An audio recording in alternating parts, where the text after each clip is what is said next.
Okay, so I feel that having good basics in your closet just completely transform what you can wear and what outfits you have for every day. And if you sew like me, you know that you want to make all of your clothes, and a good place to start is sewing basics. Honestly, I've noticed that I really like sewing not so basic clothes because I just think I can just buy it. But why buy it when I can make it? It's so simple. I know it'll take just a few hours and I'll have a new piece in my closet. For example, I made this dress a few weeks ago and I'm obsessed with it. I think it's so comfy, perfect for this weather that is so hot. And obviously, summer is the perfect excuse to sew new clothes. So today we're going to be making a beautiful bell skirt, also known as a circle skirt. It's super simple. I'll show you how to make the pattern in just a few seconds, so you'll be able to print it out and start sewing. I'm also going to show you how I'm going to sew it and give you some tips and tricks on how to have really nice finishes in your projects. And if you're new here, hi, welcome to iClo. My name is Fabiana, and if you've never watched a video of ours, almost every week I basically go into iClo and try out a pattern. I make the pattern using my digital avatar, which I created in iClo, and then I sew it. So it's a fun sew along / tutorial. So if you're interested in watching that, make sure to check all of our recent videos. There's a ton in case you want to try a different pattern as well. I'm going to show you how you're going to make the pattern for your own size, or maybe if you're sewing it for someone else, you can make it this way too. The first thing I did was head to iclo.com, which is basically where all the magic happens.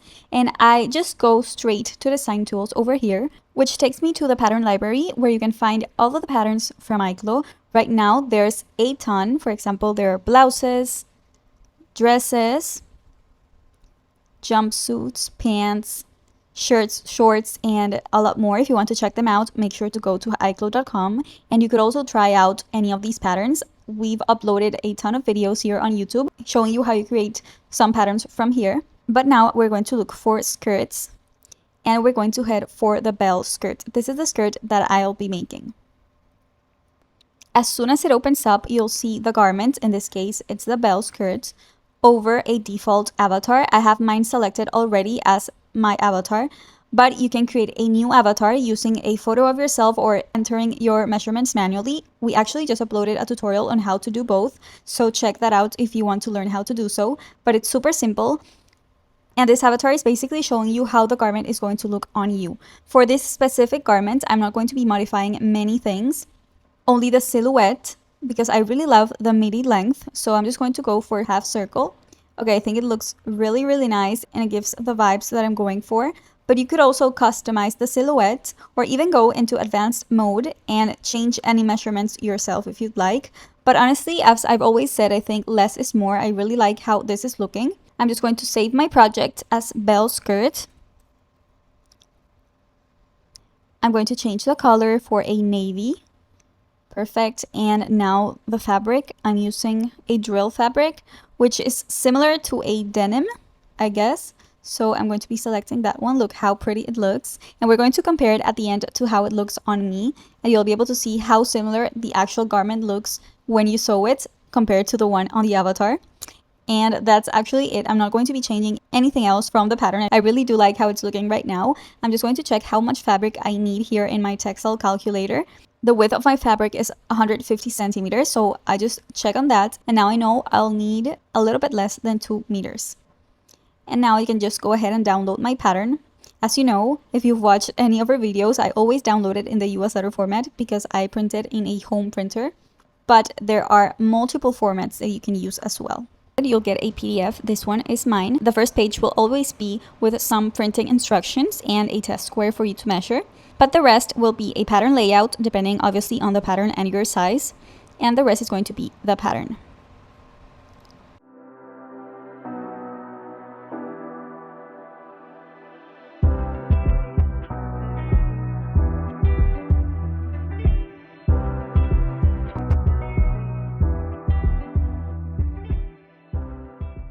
Okay, so for this project, we only have 2 pattern pieces. We have our skirt panel, which is going to be cut on fold, and this one works for the front and back, so we'll be cutting it on fold twice. And we also have our waistband. So I'm just going to go ahead and cut all of my pattern pieces, and I'll show you how it looks then.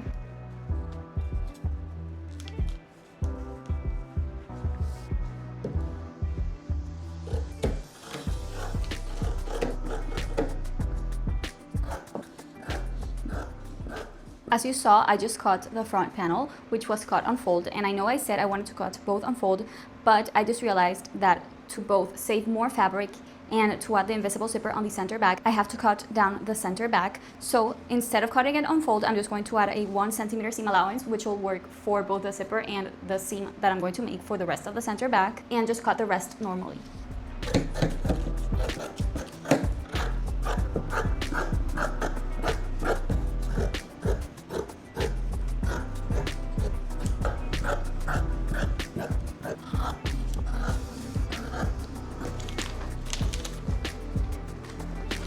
And the waistband is also supposed to be cut on fold, so I'm going to be cutting it like that, only once.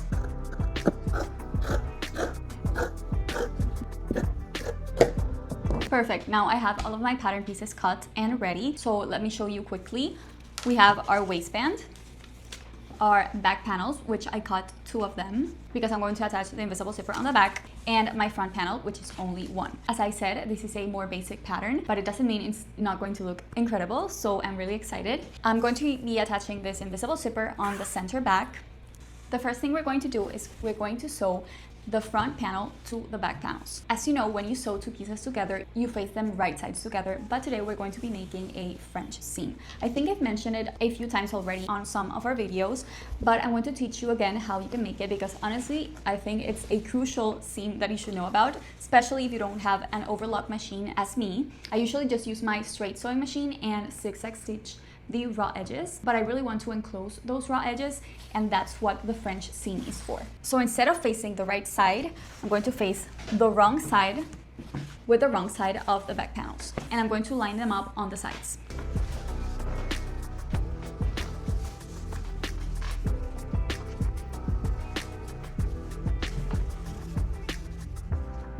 Okay, so I got a little confused because both sides look so similar, but now I've got it.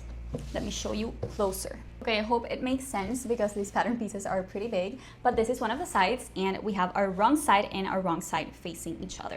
I'm just going to pin the sides and sew them, leaving a 5mm seam allowance. I would usually just use a 1 centimeter seam allowance, but this case we'll be using a 5mm one.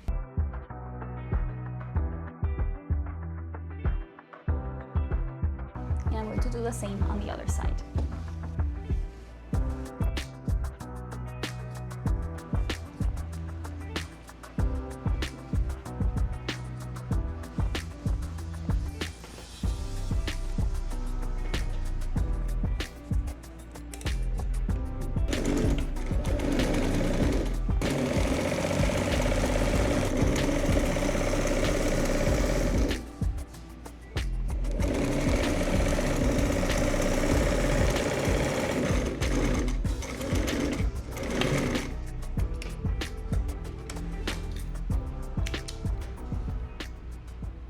Okay, so we've sewn that, and now what we're going to do is to reduce the seam allowance by trimming it really close to the thread or to the seam without actually cutting the thread.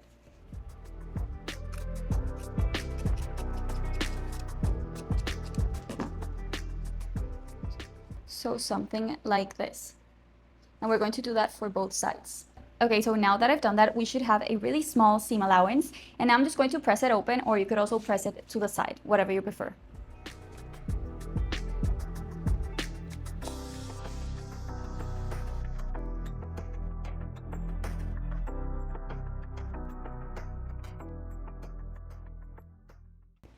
And now we're going to close this and press it again.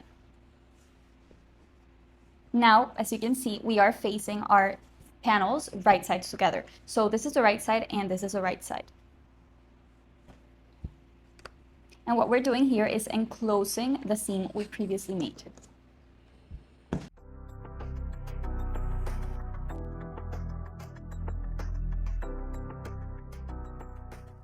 Now I'm just going to pin that and secure it because we're going to be stitching, leaving a 5mm seam allowance once again. And we're going to repeat that process on the other side.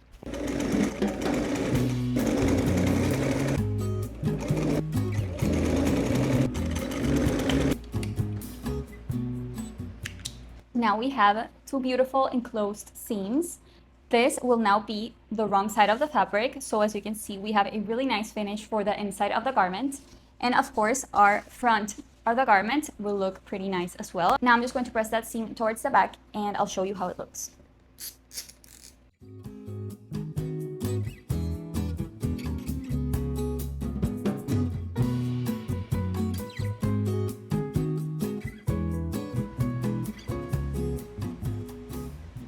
Okay, so let me update you on how it's going.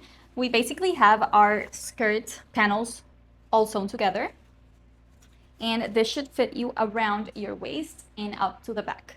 As you can see, it's perfect on me, so we know it's going to fit really nice. And now we're going to attach the waistband. I think I didn't mention it, but I'm using a fabric that's called stretch drill. I think that's the name, and I noticed that it does get quite a few creases. I've ironed it a bunch of times even after I washed the fabric, and they just keep appearing. So if you see some creases, don't mind that. I'll probably just iron it properly after finish sewing it. Okay, I'm grabbing my waistband panel, and for this piece I am going to be using some fusible interfacing. I just got some black one, and I think I'm going to use that one instead of the white interfacing. It just matches better with the navy fabric. And what I'm going to do is open this waistband up, and I'm going to iron the interfacing to the wrong side of the waistband. Some people would say to only add it to like half of the waistband, but honestly I'm going to add it to all of it. I really like the structure that it gives, and this is a light interfacing, so it's not super stiff. One tip when ironing interfacing is that you don't iron it and move your fabric with it, you just press. So you lift your iron, leave it there a few seconds, and lift it up again. You might notice that I'm using the entire fabric I have of the interfacing and pressing it onto the panel. And something after many years of sewing that I've come to realize is that it's so much easier to do this instead of cutting the piece of the same panel you're going to interface and placing it on top. Like, I just prefer this way, and I just cut the excess interfacing. It's so much easier. Trust me, don't knock it till you try it.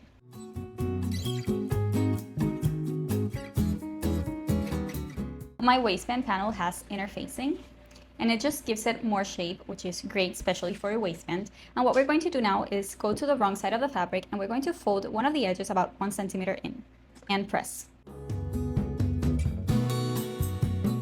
Now your waistband panel should look like this, just one folded edge with 1 centimeter in. We're going to sew this edge onto the skirt, so on the waistline. Okay, so I have my skirt panel facing right sides up, and what I'm going to do is fold this in half, find the center. I made a small notch there, and also find the center on this one.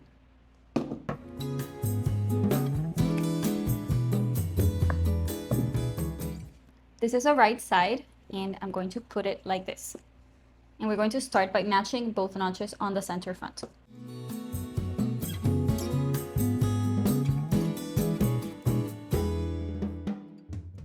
So I pinned it up to the side and now towards the other. It should match perfectly with the center back on both sides. Now we're going to stitch this, leaving a 1 centimeter seam allowance.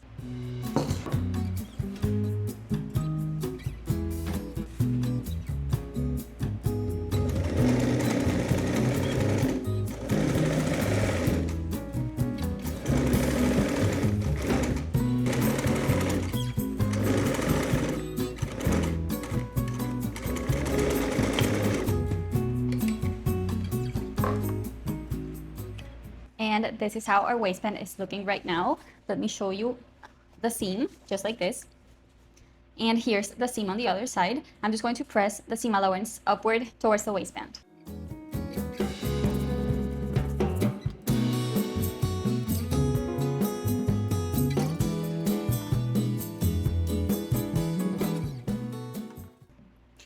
Now we're going to attach the invisible zipper on the center back, but first we have to finish off this raw edge. You almost can't tell, but I did zigzag stitch this raw edge, and now I'm just going to grab my zipper. It's a little bit longer than I would like. I would originally just get a 15 or 20 centimeter one for this specific garment, but I am going to be using this one. Okay, so to attach the zipper, I made a small notch here, which matches with the center of the waistband over here, and that's where I'm going to stop sewing this invisible zipper, and whatever's left I'm going to trim it off, but I'm not going to start it over here. I think that's a lot of zipper.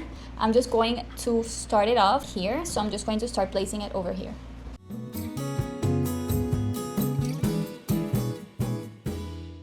but as I mentioned, I'm just going to sew from here towards the bottom. So this will later be trimmed off, not right now, but I'm just going to sew from here up to here. Perfect. Now it's fully sewn. Let me show you. And as it's closed, I'm going to mark with a fabric marker or pencil right between the seam, so over here. I don't think you can see exactly what I'm marking, but I did make a marking right here. Now I'm just going to open it up. Oh, and as you can see, I just sewed up to the marking here on the middle of the waistband. I'm going to go to the other side.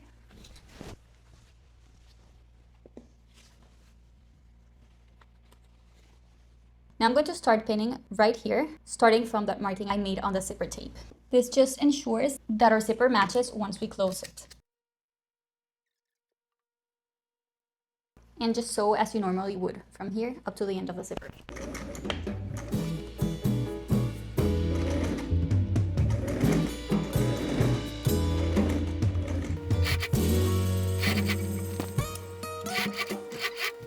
Okay, so as soon as I finish closing both sides, you should be able to close it and see how this seam matches perfectly. Now we're just going to close the rest of the center back. So flip the skirt inside out. I flipped it inside out like this. I'm going to align both center backs, making sure the right side's facing. And I'm just going to stitch from here all the way to the bottom. Hi guys, so it's the next day and we're almost done with the skirt. As you know, it's not too many steps. And yesterday I left off by saying that I was going to close the rest of the center back, which I already did. And I opened the seam, I pressed it open. And yeah, now I just have to finish the waistband and hem the skirt. It's super simple, so let me show you what I'm planning on doing. First things first, I'm going to cut the extra zipper tape I have on both sides. As you know, I just sewed from here all the way down. So I'm just going to cut that off from there. So like this. Next, you just have to fold the waistband over like this. And I'm going to close, and I'm going to open up the zipper tape, fold this over. And as you know, we have a folded edge on the bottom. We'll leave that as it is. And I'm just going to sew from here to the top. Make sure to back stitch. I may also just stop stitch a little bit over the zipper teeth just to make sure that they're holding on.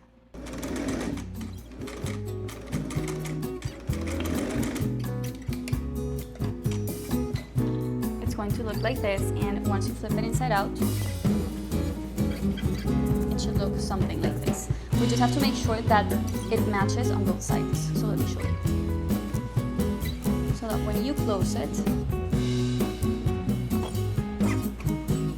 it matches like this. Okay, so let me show you and explain what I just did. Basically, I just pinned all around the waistband, my loose end of the waistband, because now we're going to stitch in the ditch. So basically, stitching in the ditch means that we're going to go from the front of the garment and we're going to stitch in between this seam. That's why it's called stitch in the ditch. And we're going to sew from one side to the other, so until we reach here. And what that stitch is going to do is basically hold on to the other side of the waistband. So you'll be able to see the stitch from the back of the garment or wrong side of the garment, but not from the right side of the garment.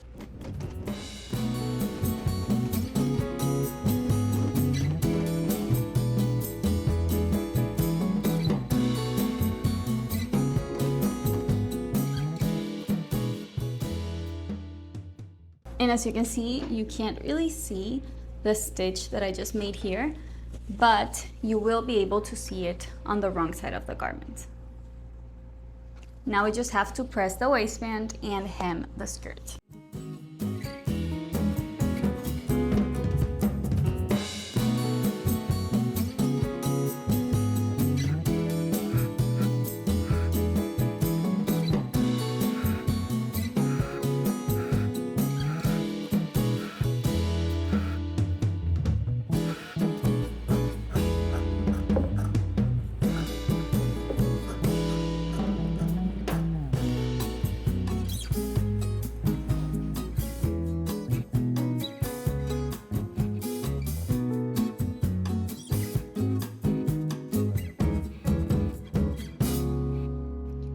And here it is. It's so beautiful. I love the color. I think it looks so elegant. I love the length. It's very 60s, which I love. And I really find this pattern to be such a perfect project, especially if you're a beginner or if you want to sew something really quickly. And you can pair this with whatever top and it'll look so nice.